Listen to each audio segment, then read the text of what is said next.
Hi every wise reader. Welcome to the next video from Read Wiser, a YouTube channel dedicated to helping you improve yourself through books. Today, we're diving deep into the legendary blueprint for success, Think and Grow Rich by the renowned Napoleon Hill.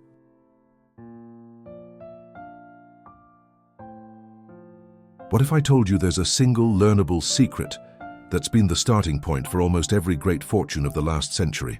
A secret that industrialist Andrew Carnegie believed was so powerful, he spent a fortune of his own to have it studied and shared with the world. This isn't about luck, education, or even capital. It's about a specific way of thinking that anyone can learn. The entire philosophy is built on one core idea.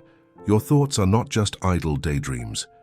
They are tangible, powerful things that, when harnessed correctly, have the power to create your physical reality. This book is the manual for how to do it.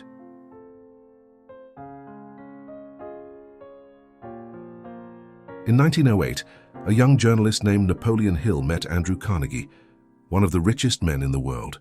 Carnegie challenged him with a life-changing proposition: dedicate the next 20 years without pay to studying the methods of America's 500 most successful people, men like Henry Ford, Thomas Edison, and John D. Rockefeller, to find a single, repeatable formula for success. Hill accepted the challenge. This book, Think and Grow Rich, first published in 1937, is the result of that two-decade quest. It's not just a collection of motivational stories. It's a practical, step-by-step philosophy built on 13 core principles. This philosophy argues that success isn't an accident, it's a science. The core conflict for every person, Hill argues, is the internal battle between a success consciousness and a failure consciousness. Most people unconsciously let a failure consciousness rule their lives, which is why they struggle, quit too early, and believe success is for other people. This book provides the 13 steps needed to rewire your mind, conquer your internal enemies, and deliberately build a success consciousness that automatically attracts the wealth, success, and fulfillment you desire. We're going to walk through this 13-step journey, starting with the core idea that thoughts are, in fact, real, tangible things.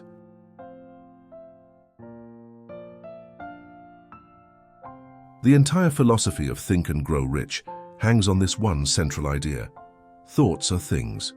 Hill argues that an intangible thought, when mixed with definiteness of purpose and a burning desire, can be transmuted into its physical equivalent, like money or a business. He proves this with the story of Edwin C. Barnes.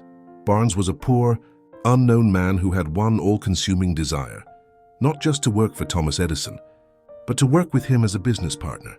He had no money for a train ticket, so he hopped a freight train. He showed up at Edison's office looking like a tramp, but his mind was the mind of a king. Edison gave him a chance, a menial job, because he saw in Barnes's eyes a determination that refused to be denied. Barnes held that one desire for years, until his opportunity came, and he eventually became Edison's partner, proving you can think yourself into success. The flip side of this is the parable of 3 feet from gold. It's about a man named R.U. Darby, who quit digging for gold just 3 feet before hitting the main vein. He sold his equipment for scrap, and the junk man who bought it brought in an engineer, found the gold, and made a fortune. Hill uses this to illustrate the most common cause of failure: the habit of quitting when faced with temporary defeat. Success, he says, is often just one step beyond the point where defeat has overtaken us. The first step, therefore, is to adopt a success consciousness and refuse to accept temporary defeat as your final reality. So the key takeaway is that your starting point doesn't matter. What matters is having a definite, burning desire. But how do you create a desire that's strong enough to overcome years of doubt and temporary defeat? Let's find out in the next section, which covers the foundation of all belief.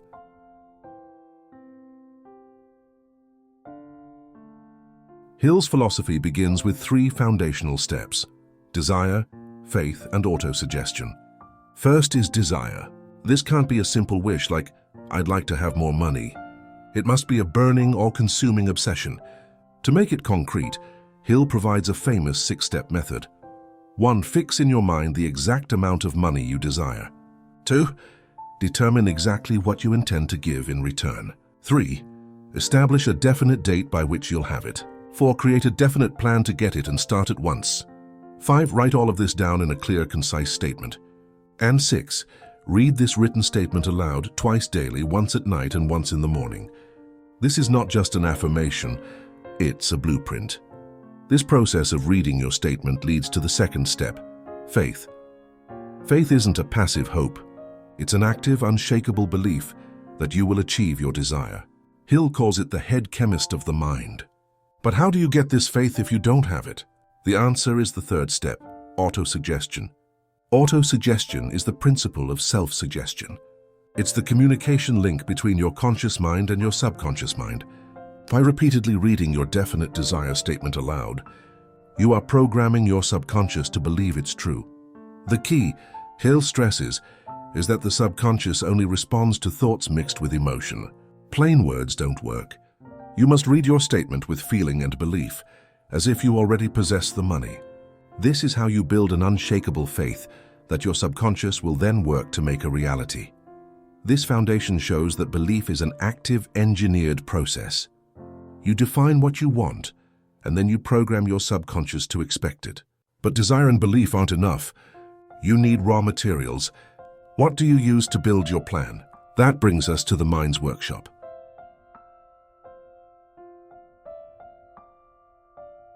Hill makes a crucial distinction in Chapter 4. Knowledge is not power. He states it is only potential power. Knowledge is useless until it's organized into definite plans of action and directed toward a specific goal. He also separates general knowledge, like you get in school, from specialized knowledge. To get rich, you must acquire specialized knowledge in the field of your desire. But here's the key. You don't have to possess this knowledge in your own mind. Henry Ford knew very little about engineering, but he knew how to surround himself with people who did. An educated person is one who knows where to get knowledge when they need it.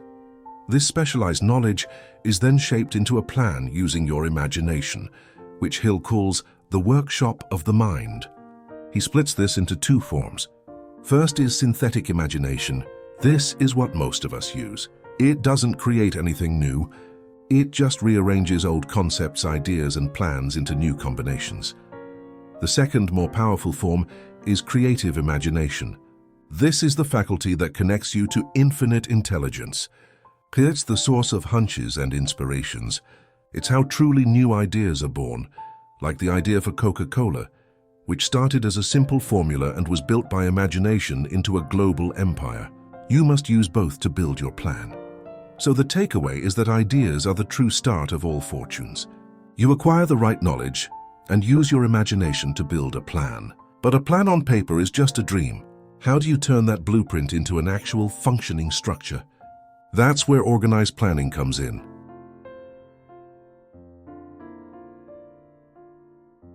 A desire, even with a plan, is still just an impulse. Chapter 6 is about organized planning, the process of crystallizing that plan into concrete action. Hill's most critical instruction here is that you cannot do this alone. You must form a mastermind group.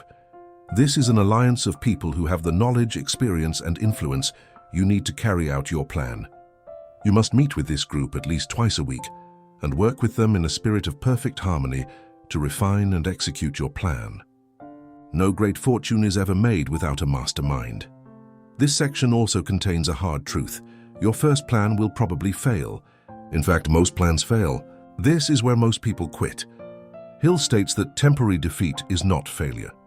It's just a signal that your plan is unsound. You must have the persistence to create a new plan, and another, until one works. He also includes a deep dive on leadership, outlining the 11 factors of successful leadership, like unwavering courage and definiteness of plans, and the 10 causes of failure in leadership, like selfishness and inability to organize details. Your success, he says, can be no greater than your plans are sound. So the blueprint for action requires a cooperative plan and the resilience to change it when it fails. But having a plan and a team isn't enough. You need the personal power to drive that plan forward, day after day. How do you develop that unstoppable momentum? That brings us to the engine of success.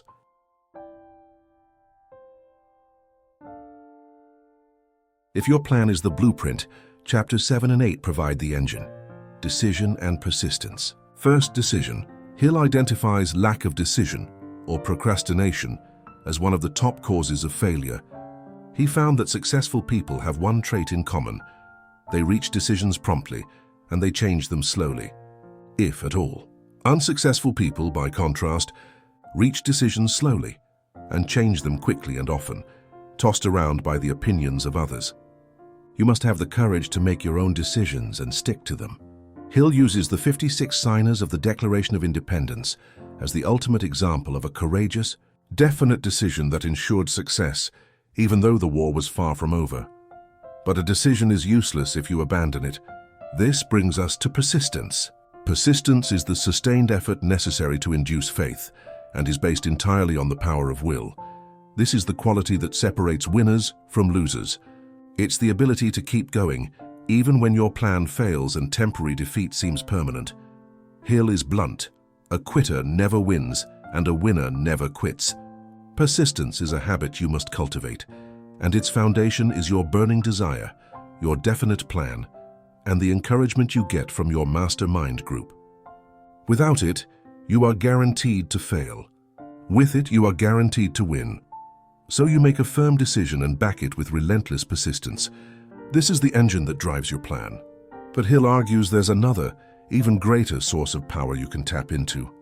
What if you could leverage the power of other people's minds? Let's explore that in the next part.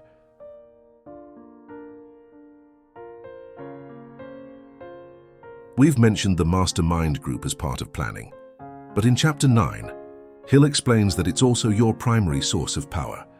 He defines power as organized and intelligently directed knowledge, and he defines the mastermind principle as the coordination of knowledge and effort, in a spirit of harmony between two or more people, for the attainment of a definite purpose. Andrew Carnegie himself attributed his entire fortune to the power he accumulated through his mastermind group of 50 people. Hill says this principle has two sides. The first is economic, the obvious benefit of getting advice and cooperation from others. But the second is psychic, and this is the real secret. When two or more minds blend in perfect harmony, they create a third invisible, intangible force, a third mind that is greater than the sum of its parts. This third mind can tap directly into infinite intelligence.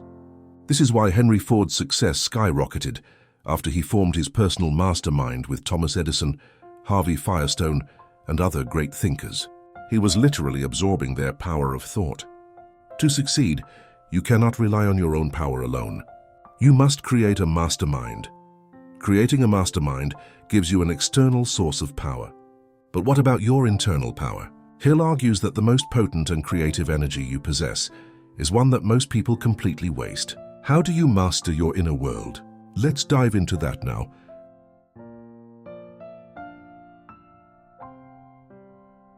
This section covers the most powerful and intangible forces in the philosophy. First, in Chapter 10 is the mystery of sex transmutation. Hill argues that the sexual urge is the most powerful of all human desires. Most people, he says, dissipate this energy through a purely physical focus. But geniuses learn to transmute it. That is, they channel this intense energy away from a purely physical drive and into a creative one. This transmuted energy is what fuels keen imagination, courage, and willpower. It's not about suppression, it's about redirection. This creative, emotional energy is the fuel you use to program the second force, your subconscious mind. In Chapter 11, Hill describes the subconscious as the connecting link to infinite intelligence. It's like a filing cabinet that is working day and night to turn your desires into reality. But it has one rule: it only acts on emotionalized thoughts. This is why sex transmutation is so important. It provides the emotion. Your job is to voluntarily plant your definite desire, charged with positive emotions like faith and love, into your subconscious. If you don't, your subconscious will just feed on the negative, fearful thoughts you absorb from the world, and it will manifest those instead. So, you've learned to channel your most powerful internal energies to program your subconscious. You're now operating at a level far beyond the average person. What's the final step? What is the apex of this entire philosophy? That brings us to the highest faculties of the human mind.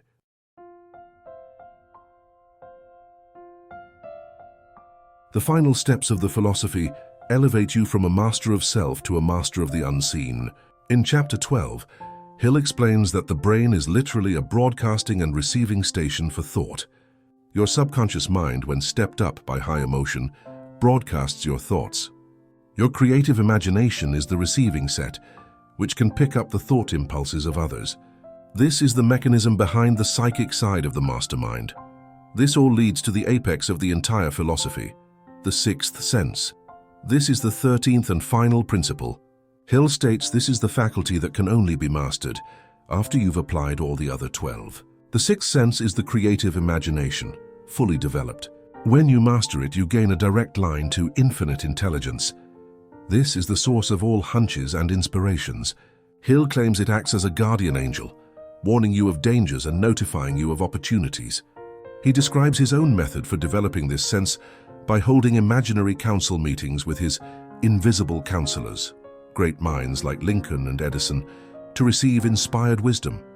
This is the ultimate goal, to develop a mind that can receive guidance from the universe itself. This 13-step philosophy is the complete formula for achieving any desire. But Hill offers one final critical warning. There's a set of inner enemies that can make all 13 steps completely useless. To succeed, you must first conquer them.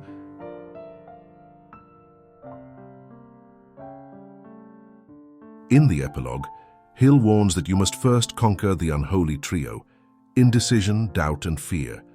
He says indecision is the seedling of fear, and the two blend together to destroy your chances. The sixth sense simply cannot function if these negatives are in your mind. Fear is the most dangerous, and it manifests as 6 basic fears or ghosts. These are not real, but they haunt our minds. They are the fear of poverty, the fear of criticism, the fear of ill health, the fear of loss of love, the fear of old age, and the fear of death. Hill breaks down the symptoms of each, like how the fear of criticism robs you of initiative, and the fear of poverty leads to procrastination and worry. To this, he adds a 7th basic evil: susceptibility to negative influences. The habit of letting the pessimism and discouragement of others, even family and friends, poison your mind. To find out which of these ghosts are holding you back, Hill provides a ruthless self-analysis test and a list of the 57 famous alibis people use to justify their failures. An alibi is just a child of the imagination used to cover a weakness. The final step in this journey is to stop building alibis, face your fears, and make a definite decision to conquer them. This concludes the 13 steps and the final warning. Let's step back and look at the big picture and what this all means for you.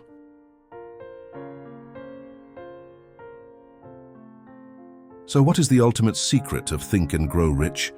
It's that the only limitations you have are the ones you set up in your own mind. The entire 13-step philosophy is a complete, practical system for becoming the master of your mind and therefore the master of your destiny. It's a journey that starts with a single, intangible, burning desire. You then build an unshakable faith in that desire by programming your subconscious mind through emotionalized autosuggestion. You gather specialized knowledge and use your imagination to shape it into an organized plan, which you perfect with your mastermind group. You execute that plan with instant decision and relentless persistence. You fuel this entire engine by transmuting your powerful sexual energy into creative drive. And finally, you develop a 6th sense that connects you to infinite intelligence. The final crucial step is to conquer the 6 ghosts of fear that would stop you. It's a complete blueprint, from a simple wish to a fully realized material or spiritual achievement, all powered by the one thing you can and must control: your thoughts.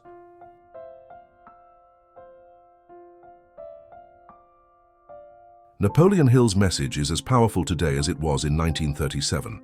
Whatever the mind can conceive and believe, it can achieve. So, what's your burning desire?